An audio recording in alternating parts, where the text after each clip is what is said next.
le président russe,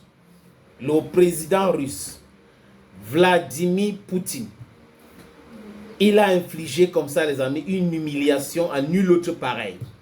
C'est ça. Pour faire comme mon jeune frère, on applaudit pour qui? Oui, il faut applaudir pour Poutine. C'est ça. Quand il les avertissait, attention, attention, attention, vous êtes en train de nous pousser trop loin. Et quand Petro Tolstoï, le vice-président et le vice-président de la Douma, parlait, les gars pensaient que c'est la blague. Il dit, vous envoyez les chats Léopard 2, on va les brûler. Vous envoyez vos chats Challenger, on va les brûler. Vous envoyez vos chats Abrams, on va les brûler. Vous envoyez vos AMX, on va les brûler. Ils ont pensé que c'est la blague. Tous ces matériaux, les amis militaires, ont été brûlés en Ukraine et exposés à Moscou. Amis 2022, 2023, 2024, on a vu tout ce matériel là-bas. Donc, il n'y a pas des armes miracles. Oh, on a ceci, on va sortir les mirages, on va sortir les avions là, les avions de chasse. Mais aujourd'hui, on ne parle plus de ça. Parce que ça ne peut pas voler. Ça ne peut pas voler. Les aérodromes ont été détruits et la Russie les avait avertis. Si, par malheur, un avion décolle dans un pays de l'OTAN pour venir frapper les positions russes, nous avons le droit de frapper ces pays et frapper cet endroit. Et ils ont compris le message. Que Poutine n'est pas un rigolo. Et les gens qui pensaient qu'il était un plaisantin, il est juste doux. Il est juste un pragmatique. Parce que, imaginez donc que les Occidentaux avaient affaire à Dmitri Medvedev, ou à la présidente du Douma, ou au président du Douma, ou à Petro Tolstoï. Ça devait aller très vite. Il a dit à maintes reprises, nous avons des armes qu'on peut utiliser pour brûler les kilomètres et les kilomètres. Mais le but, ce n'est pas cela. C'est de faire plier ces gars-là pour comprendre que la sécurité de la Russie est aussi importante. Quel est ce monde où il faut juste protéger les Européens? Il faut penser leur sécurité. Donc, on pense la sécurité des pays européens, on pense la sécurité des Américains, on pense la sécurité d'Israël, mais on ne pense pas la sécurité des autres. Quand les autres veulent penser leur sécurité, c'est un problème. C'est la machination, c'est un plan. Ils sont contre nous, ils sont en train de faire ceci, ils veulent nous détruire. Ah! Donc on est dans un monde où les Occidentaux ont le droit de la vie et la mort sur tout le monde. Et les autres n'ont pas le droit de se défendre en cas de brutalité inouïe de l'Occident. Tout le monde sait, vous qui me regardez, vous le savez très bien, que l'Occident c'est le continent le plus brutal de l'histoire de l'humanité. L'Europe, le nom de l'Europe, c'est une femme africaine. Donc nous les Africains, nous étions en Europe avant eux. Ils sont venus du Caucase. C'est pour cette raison qu'on les appelle les Caucasiens. Et nous ont chassés par leur brutalité. Et en Égypte aussi, ils nous ont chassés pour descendre. Les Moyens orientaux sont arrivés, autres. Mais nous sommes les Africains, c'est juste l'histoire, les amis. C'est juste l'histoire. Et je répète ici, l'Africaine que je suis, le digne fils de l'Afrique que je suis, le défenseur de l'Afrique que je suis, les amis, je ne peux pas accepter qu'un Africain soit malmené par un Caucasien et je reste tranquille. Ce n'est pas possible. Ce n'est pas possible. Nous sommes toujours dans la justice, dans la vérité. Pendant ce temps, ceux qui pensent que le monde les appartient, dans leur mindset, ils peuvent faire tout ou du n'importe quoi et on n'a pas le droit de contester quoi que ce soit. Vous voyez que ce n'est pas normal. Et ils nous poussent pour faire quoi? Pour être dans la distraction. Vous regardez certains blogs. Il y a la plupart des blogueurs qui pouvaient dire des choses sérieuses pour éduquer le peuple africain sont dans la distraction. Dans la distraction. Les choses, les faits divers et autres, ils sont plus là-dedans. Peut-être parce que ça donne ce que vous connaissez très bien. Mais les amis, ici, nous avons pris sous nous, humblement, de communiquer avec vous, de vous donner aussi quelques informations que nous avons pour faire changer le paradigme. Et c'est en train de changer aujourd'hui. Regardez les pays de l'AES.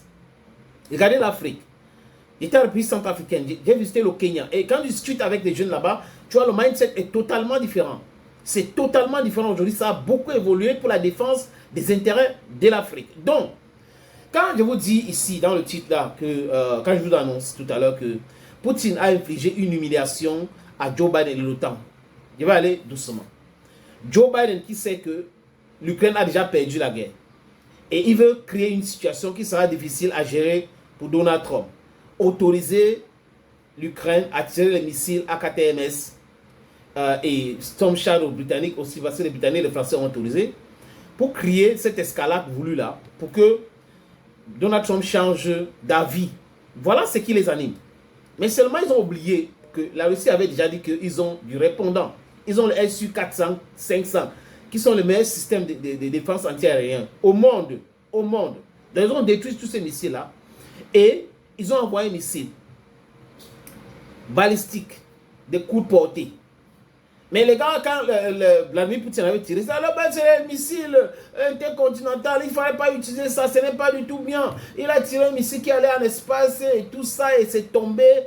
Non, ce n'est pas normal, il ne devait pas faire. Donc c'est normal de tirer les missiles sur le territoire russe, c'est normal de faire tout ce que vous voulez, mais quand les autres font la même chose, vous vous plénichez, vous criez, vous...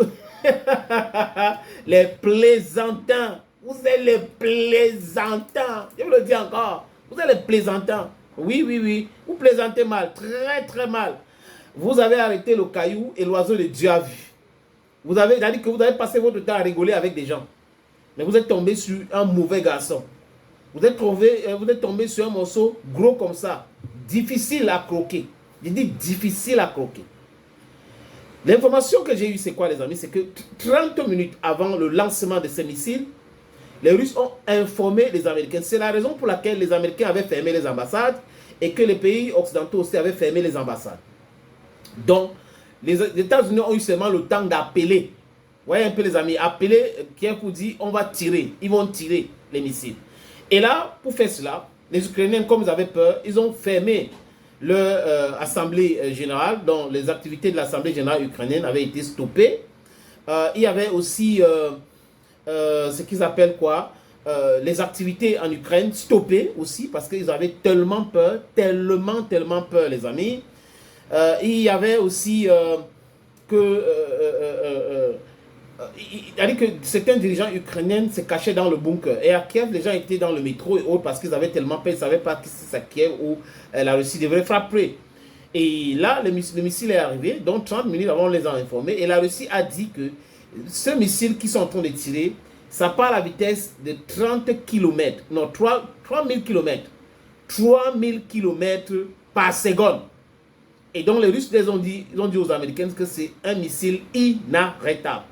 Parce qu'on sait ce que les patriotes peuvent faire. C'est des missiles lents que les patriotes peuvent intercepter. Mais ce missile, un missile qui part à 3000, écoutez bien les amis, 3000 km.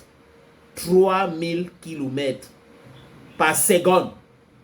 Qui va arrêter? Ils vont faire comment pour arrêter ça? Not possible. Donc les Russes ont frappé ces cibles-là, des fabrications de satellites, des matériaux de guerre ukrainiennes. Donc c'est les usines américaines, ils ont tout brûlé à Dnipro.